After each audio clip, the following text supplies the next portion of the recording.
ఆంధ్రప్రదేశ్లో రాజీనామా చేసిన వైసీపీ ఎమ్మెల్సీ పరిస్థితి ఏంటి? వారి రాజీనామాలు శాసనమండలి చైర్మన్ తిరస్కరిస్తారా లేక ఆమోదిస్తారా? ఇప్పటికే జయమంగళ వెంకటరమణ రాజీనామా తిరస్కరించారు చైర్మన్. పోతుల సునీత, కర్రి పద్మశ్రీ, బల్లి కళ్యాణ్ చక్రవర్తి, మరి రాజశేఖర్ రాజీనామాలు పెండింగ్లోనే ఉన్నాయి. వీరిలో జయమంగళ హైకోర్టుకు వెళ్లడంతో అక్కడి నుంచి తదుపరి ఉత్తర్వుల చివరకు చైర్మన్ నిర్ణయం తీసుకున్నారు. జయమంగళ సమాధానం సంతృప్తికరంగా లేదని రాజీనామాను తిరస్కరించినట్టుగా తెలిపారు. దీంతో పెండింగ్లో ఉన్న నలుగురు రాజీనామాలపై మరోసారి వాడివేడి చర్చ నడుస్తోంది. ఇప్పటికే టీడీపీ, జనసేనలతో సన్నిహితంగా ఉంటున్నారు రాజీనామా చేసిన ఎమ్మెల్సీలు. కొందరైతే కండువలకు అప్పేసుకున్నారు. ఇలాంటి పరిస్థితుల్లో రాజీనామాలు ఆమోదిస్తే శాసనమండలిలో వైసీపీ బలం తగ్గుతుంది. అందుకే శాసనమండలి చైర్మన్ తీసుకున్న నిర్ణయం ఆసక్తి కలిగిస్తోంది. పూర్తి సమాచారం ఇచ్చేందుకు మా కరెస్పాండెంట్ రాజ్కుమార్ లైవ్లో జాయిన్ అవుతున్నారు. రాజ్కుమార్, ఇప్పుడు ఎలాంటి డెసిషన్ తీసుకునే అవకాశం ఉంది? ఒకవైపు చూస్తే వీరంతా కూడా కూటమి పార్టీ నేతలతో టచ్లో ఉంటూ మనం చూస్తూ వస్తున్నాం. ఇప్పుడు ఒకవేళ ఆమోదించకపోతే ఏంటి పరిస్థితి?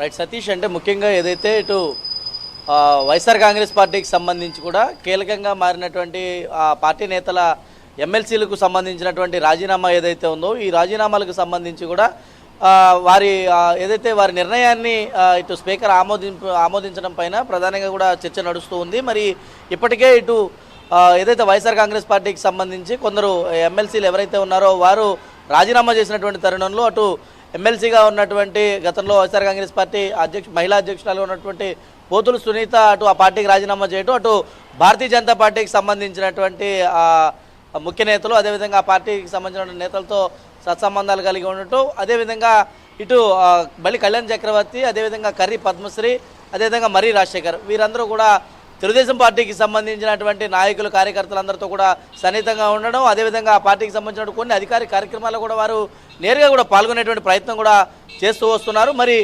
ఏదైతే జయమంగళ వెంకటరమణ ఇటీవల కాలంలో జనసేన పార్టీకి అత్యంత సన్నిహితుడిగా ఉండడం, అదేవిధంగా అధ్యక్షుడు పవన్ కళ్యాణ్తో పాటు పార్టీకి సంబంధించినటువంటి క్రియాశీలక నేతలందరితో కూడా ఆయన టచ్లో ఉండడంతో మరి వీరికి సంబంధించినటువంటి రాజీనామాలు మరి స్పీకర్ ఆమోదించడం పైన ప్రధానంగా కూడా ఒక సందిగ్ధ వాతావరణాన్ని తలపిస్తూ ఉన్నాయి. మరి ఇప్పటికే వీరు రాజీనామాలు చేసి చాలా కాలం అయినప్పటికీ కూడా ఇప్పటివరకు కూడా స్పీకర్ దీన్ని ఆమోదించలేదు. మరి వీరు ఇప్పటికే ఈ అంశం పైన ప్రధానంగా కూడా కోర్టుకు వెళ్ళడం జరిగింది. మరి కోర్టు కూడా దీనిపైన తదుపరి నిర్ణయం స్పీకర్ తెలియజేయాలనేటువంటి నేపథ్యంలో మరి అటు ఒక నిర్ణయాన్ని మాత్రం అంటే జయమంగళ వెంకటరమణ తీసుకొచ్చినటువంటి నిర్ణయాన్ని మాత్రం స్పీకర్ తోసిపుచ్చినటువంటి పరిస్థితి. అంతే దాంట్లో కూడా కొన్ని కీలకమైనటువంటి అంశాలు కూడా స్పీకర్ కూడా ప్రస్తావిస్తూ వచ్చారు. ఏదైతే జయమంగళ వెంకటరమణ చెప్తున్నటువంటి సమాధానం తనకు అంటే ఆయనకు ఏదైతే కరెక్ట్గా అనిపించడం లేదు, అందుకే దాన్ని తిరస్కరించడం కూడా జరిగిందని కోర్టు దృష్టికి తెలియజేసినటువంటి పరిస్థితి ఉంది. మరి మిగతా వారికి సంబంధించినటువంటి అంశంలో కూడా ఇదొక సందిగ్ధ వాతావరణం. ఎందుకంటే ఇప్పటికే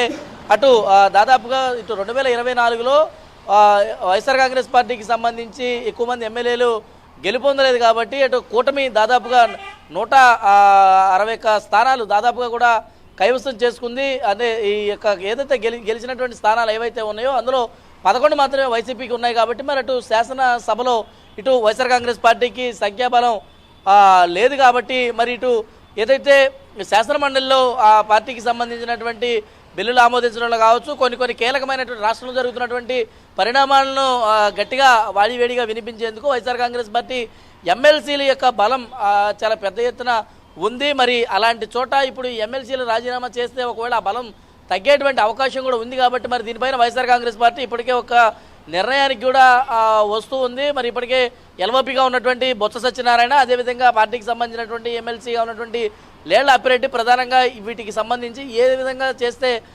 సంఖ్యాబలంగా కాపాడుకోగలం, అదేవిధంగా వారిని అంటే ప్రభుత్వం తీసుకొచ్చినటువంటి బిల్లులు కావచ్చు లేదంటే తీసుకున్నటువంటి నిర్ణయాలపైన ఏ విధంగా పోరాటం చేయాలి, రేపు రాబోయే ఏవైనా సరే అసెంబ్లీ సమావేశాలు కావచ్చు లేదా మండలి సమావేశాలు ఏ సమావేశాలు జరిగినా కూడా తమ యొక్క వాదన బలంగా వినిపించాలంటే ఆ యొక్క గొంతుకలు ఖచ్చితంగా ఆ ప్రాంతంలో వినపడాలి. కాబట్టి దానికి సంబంధించినటువంటి అన్ని జాగ్రత్తలు కూడా తీసుకునేటువంటి ప్రయత్నం అటు ఆ పార్టీ నేతలందరూ కూడా చేస్తూనే ఉన్నారు. మరి అధ్యక్షుడు జగన్ కూడా ప్రత్యేకంగా యూరప్ ట్రిప్ వెళ్ళాడు కాబట్టి ఆయన ఈ యొక్క వ్యక్తిగతంగా ఉండేటువంటి ట్రిప్ విత్ కుటుంబ సమేతంగా వెళ్ళారు. మరి వచ్చిన తర్వాత దీనిపైన ఏమైనా తుది నిర్ణయం తీసుకునే అవకాశం ఉందా, మరి ఏ విధంగా ఇటు స్పీకర్ కూడా దీన్ని ఆమోదిస్తారా లేదా అనేది కూడా కొంత వేచి చూడాల్సిన అంశంగా ఉందని చెప్పుకోవచ్చు. సతీష్.